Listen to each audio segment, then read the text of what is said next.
जम्मू काश्मीरना पहलगामમાં નિર્દોષ પ્રવાસીઓ પર થયેલ આતંકી હુમલાની ઘટના બાદ ભારતીય સેનાએ ઓપરેશન સિંદૂર દ્વારા મા ભારતીને તથા આપણા તિરંગાને અપાવેલા ગૌરવને વધાવવા સુરતના યોગી ચોકથી કારગિલ ચોક સુધીની તિરંગા યાત્રા યોજાઈ હતી।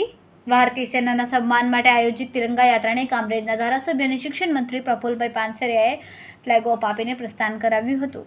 ભારતીય સેનાએ મા ભારતીને તિરંગાને અપાવેલા ગૌરવને વધાવવા દેશભરમાં તિરંગા યાત્રામાં પુરુષો સિંદૂર તિલક કરીને મહિલાઓ લાલ સાડી સાથે સેથામાં સિંદૂરપુરી જોડાયા હતા।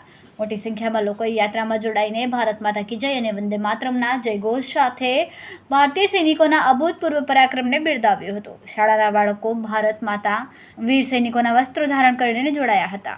યાત્રાના રૂટમાં રોડની બંને તરફ રાષ્ટ્રભક્તિના ગીતો અને રાષ્ટ્રભાવના વ્યક્ત કરતા નારાઓ સાથે લોકોએ હાથમાં તિરંગો લઈને યાત્રાને આવકારી હતી।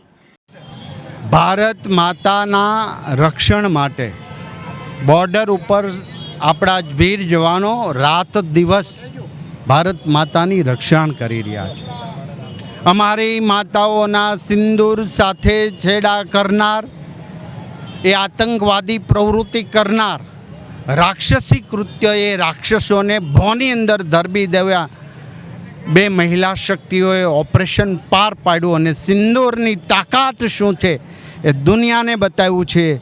એવા અમારા નરેન્દ્રભાઈ મોદી સાહેબના પ્રચંડ બુલંદ દેશભક્તિ, રાષ્ટ્ર માટે જેમનું રોમ રોમ દેશના હિત માટે કામ કરી રહ્યું છે, ત્યારે ભારતના કોને કોનેની અંદર એક તિરંગા યાત્રા દ્વારા પ્રચંડ દેશભક્તિ સાથે રાષ્ટ્રના એક રાષ્ટ્રપ્રેમનો પ્રવાહ જ્યારે બુલંદ અવાજથી નીકળી રહ્યો છે, ત્યારે એ ભારત માતાને નમન કરીએ છીએ। આજે કામરેજ વિધાનસભા ક્ષેત્રની તિરંગા યાત્રાની અંદર સ્વયંભૂ લોકો ઉમટી પડ્યા હતા।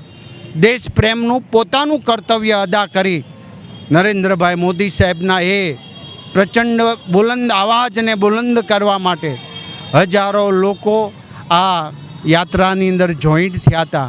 ત્યારે હું તમામને વંદન કરું છું, કારણ કે ભારત માતા માટે લોકો એટલા સક્રિય છે, એટલા એમને દેશપ્રેમ બતાવ્યો છે, એ બદલ હું હૃદયપૂર્વક વંદન કરું છું। સૌનો આભાર વ્યક્ત કરું છું।